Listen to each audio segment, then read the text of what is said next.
Welcome back, everyone, to theCUBE's live coverage here at the New York Stock Exchange. It's been a very busy week. It's upside down. Things are changing. The world is changing, and robotics and AI leaders is the topic of this week's focus here as part of theCUBE and the NYSE Wired community's focus on the leaders sharing their knowledge. It's a mixture of experts, and we're all bringing it together. Of course, this is our East Coast studio here in the New York Stock Exchange. Of course, we've got our Palo Alto connecting tech and money, Wall Street and Silicon Valley all together.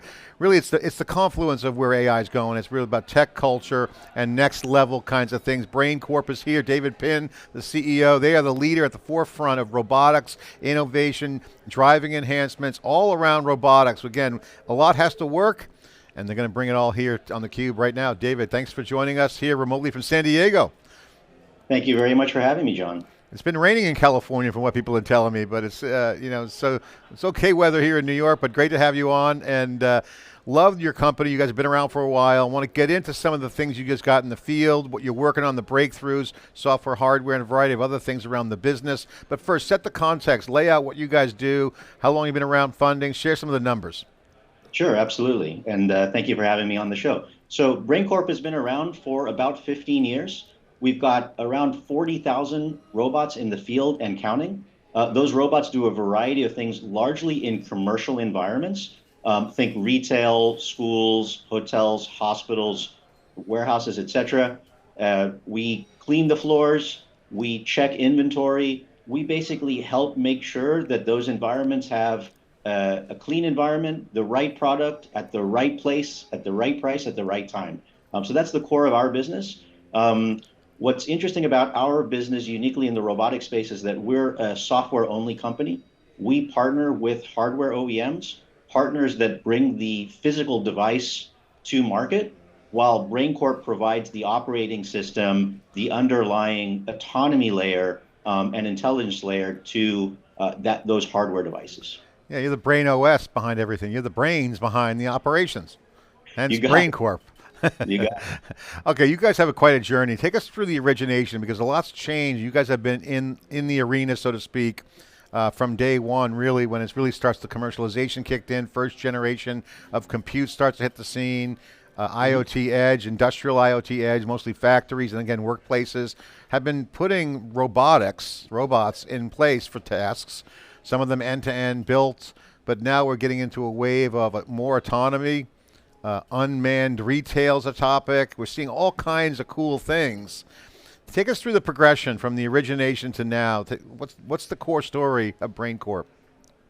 Yeah, so as you're aware, robotics have been around for literally decades, right? You think about welding robots in automotive factories going back even to the 1960s. What's changed, of course, since then is we're now seeing robots not only in industrial environments, but now in commercial everyday environments. And that's really where Brain Corp has a lead.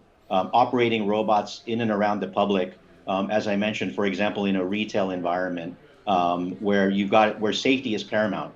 You think about a robot operating in an industrial space, it's typically around highly skilled labor. You've got that black and yellow tape that separates where the machines go from where the people go. That's very different and in contrast to what you see in a retail space or in a school or in a hotel.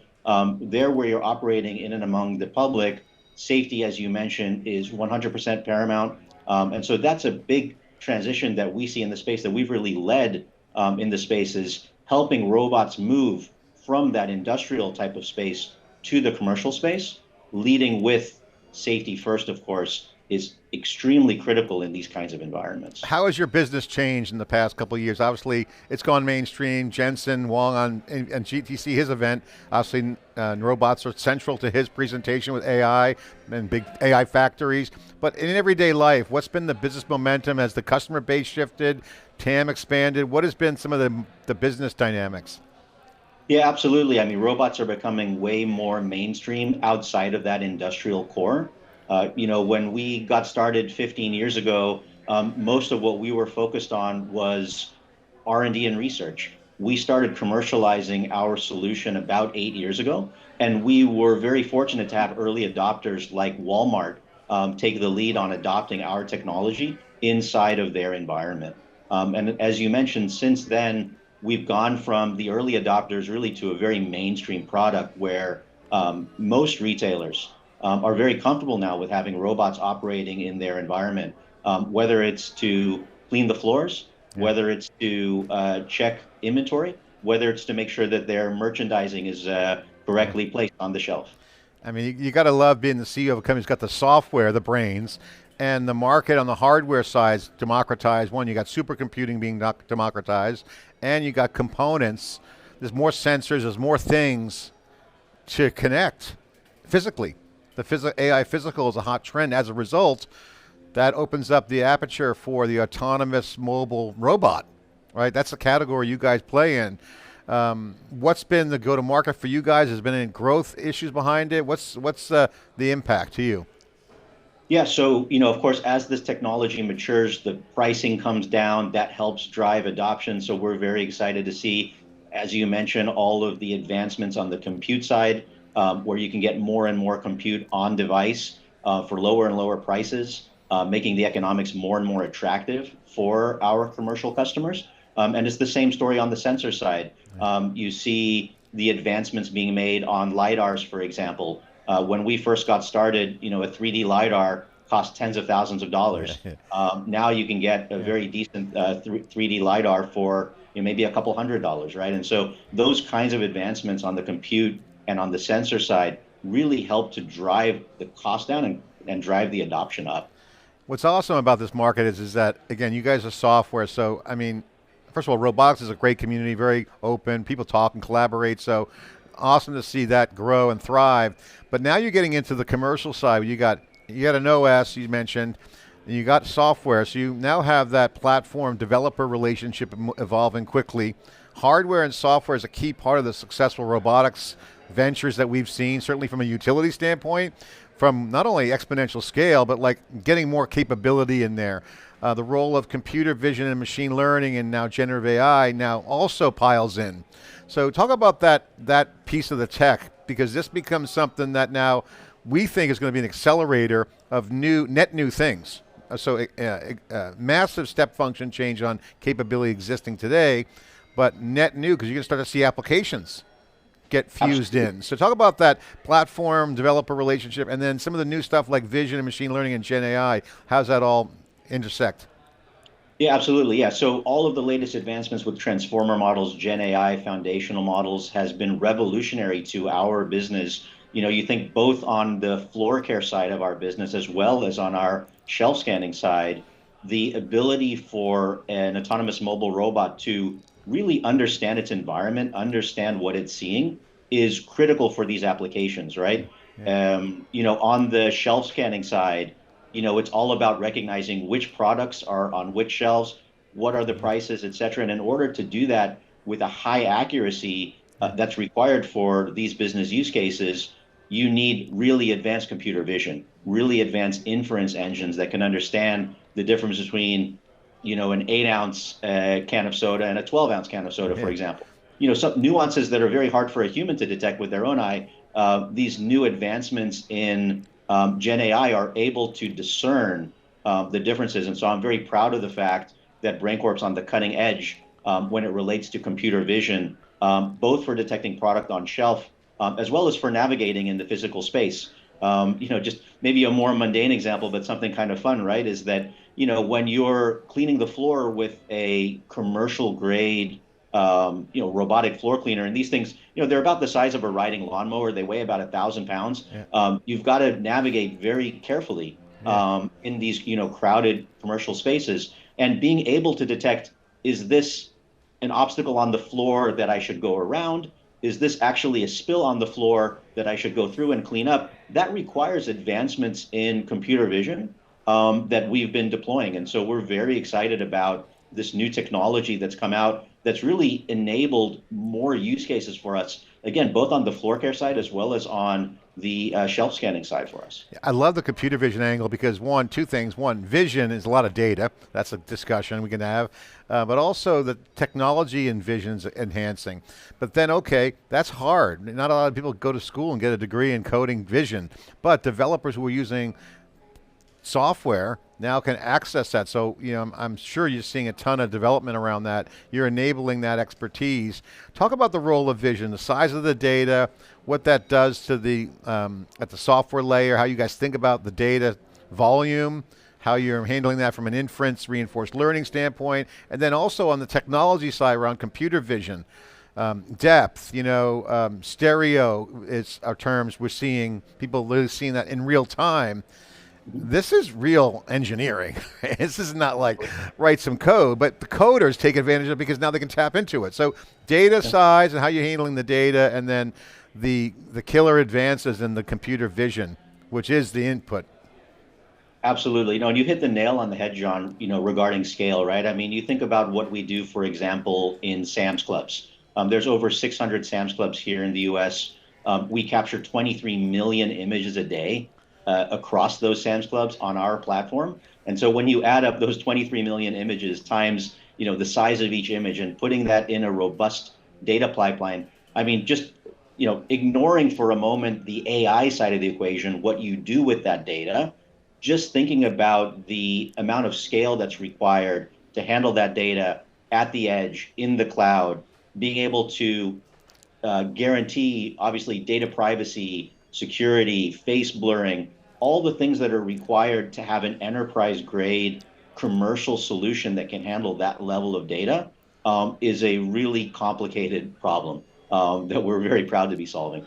And so I like where you went with that question, because people often forget, or they get very hung up on, the Gen AI side of it, which obviously is extremely exciting. But we shouldn't forget as well that there's just some core engineering around getting the right data to the right place at the right time with enterprise grade level data privacy, safety, security, et cetera. That is a big part of this challenge, right? And so when you blend that kind of traditional enterprise robustness with all of the latest advancements that are happening in Gen AI, it just becomes a really exciting opportunity for all of us. On the application side, okay, you're seeing a lot of entrepreneurship emerge. Can you share some stories? I mean, stories drive movements, and robotics doesn't need a lot of help on movement because everyone loves robotics. I mean, there's some people who are scared of it, but that's a different crowd. But most people love robotics. They love space. They love some of these areas where they see real physical value and they understand it. But on the business side, we're seeing a surge of entrepreneurship because someone might say, hey, I know that market. I can take productivity gains and turn them into value. I can take cost efficiencies and turn them into an opportunity to disrupt an incumbent, or frankly, someone who's not even implementing AI that's got a different, slower process and more expensive and more risk. Talk about that enablement. Can you share any stories where you've seen this kind of dynamic? Because that's the application layer. I mean, that's the ISVs, as they say. That's the next brand that's going to emerge and build the next robot for unattended retail or something we don't even know. No, you're absolutely right, John, because you've got all of this amazing fundamental technology. But it really only comes to life when you apply it to a specific business problem, right? So, an example that, I could draw for you is, just think about the consumer packaged goods companies and how much money they spend on marketing in the retail channel, right? Ensuring that their product is placed in a favorable location, right? You have a CPG that might pay for an end cap, for example. And one of the challenges that they face is most retail stores will implement that program, right? So, maybe 80% of a certain retailer's locations will actually put that product on the end cap where it belongs, but the other 20% don't. And so you've got basically 20% leakage in your investment on product placement, and you don't know which stores are doing it and which stores aren't. And today that's solved, through shoe leather, right? You've got people, third-party merchandising companies, paying people to show up to stores, manually take photos, et cetera. I mean, it's not a scalable solution. The only thing people can do today really is check on a sampling basis. With this technology, right, when you take an AMR plus all of the computer vision capability that you and I have been discussing, you can now automate this process and you can get 100% coverage to make sure that that merchandising program that you put forward as a cola brand is actually being implemented in the store. So that's just one example, John, of bringing this core technology of AMRs, autonomous mobile Yeah. robots, and Gen AI to life in a very specific business application. Yeah, and I've also heard, robots don't sleep either, so like it's good for evening hours too. So again, back to the economics. You mentioned shoe leather. I love that comment because, labor is the shoe, the leather on the shoe, feet on the streets, as they say. But also, I want to get into some of the analytics because one value proposition that's popping out is data, right? The role of data of the actual robot working. So we remember back in the day we used to call it sneaker net, not Ethernet. You move the file, run it over to the next server, and upload it. But now you have the opportunity with robotics to kind of collectively look at data, and that's become a big theme in the robotics conversations around where the value is, and also the moat for opportunities for companies building stuff where not only do they have connected ecosystems and all these advantages you're pointing out, but the analytics are compelling. So just think retail. Okay, I know what's selling as the weather's coming in. So all these kind of contextually relevant situations can be identified. Stocking, what's selling, what shelf should it be on? I mean, all these things come into play. So how are you guys looking at the analytics in your software? Most of the deployments have some sort of coordinated analytical data lake or some sort of system to feed that either back into the robot or as business logic into the CFO. Yeah, it's exactly right. And you've identified two major use cases for the data, right? So one is, back into the robot, right? So having a fleet of 40,000 robots means that we see, 40,000 different environments every single day.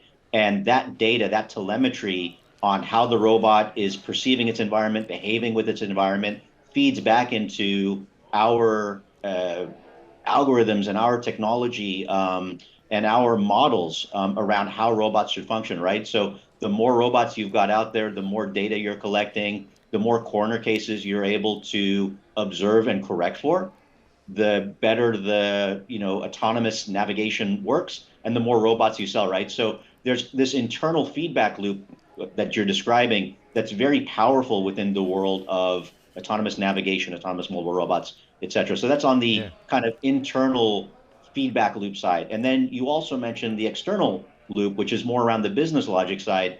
And here's something very, very powerful, right? Which is, because of the ubiquity of our robots and the number of shelf images that they are able to capture autonomously, you've got this incredible scale of data. As I mentioned, 23 million images a day just in Sam's Club alone. And when you can combine that shelf intelligence with computer vision, understand, for example, this SKU or this brand has this percent share of shelf in this environment, and you can compare that against sell-through data. Yeah. Now you've got a very powerful engine where you're able to correlate the state of the shelf with the sell-through of the product and really make very intelligent merchandising decisions that weren't available before because the data didn't exist. Yeah. To really figure out like what is the exact correlation between being on shelf 3 versus shelf 4, being adjacent to this product versus that product, Yeah. against sell-through at a scale that this data just has never existed before. I mean, it's really the convergence between predictive analytics systems and Gen AI real-time data. I mean, it's really incredible. Sell-through, I mean, just off the charts. My mind's going crazy just thinking about with a value. The humans would have to be involved in the lag of reporting, rolling it up, squinting through the dashboards. I got to ask you on the data, what have you guys learned? I mean, is there anything that's jumping out at you, and now that you got all those autonomous mobile robots in there, and what's the data say? And then second question on that is that another big trend we're hearing in this week and in the industry is that the ability to have multi-purpose robots. In other words, precision, craft is coming up, more accuracy, but the ability to not create a monolithic robot. In other words, if a task one is over, it's like the Matrix. I want to learn how to fly a helicopter. That's seen in the Matrix. Right. Everyone knows that if they know the Matrix, but you're starting to see with now LLMs, I can prompt potentially an LLM and get more expertise pumped into the robot. Does that create more opportunities? Do you guys look at that? Are you thinking about that? So, multi-purpose with kind of an ecosystem that might be available down the road, or, how you guys, what have you learned from the data?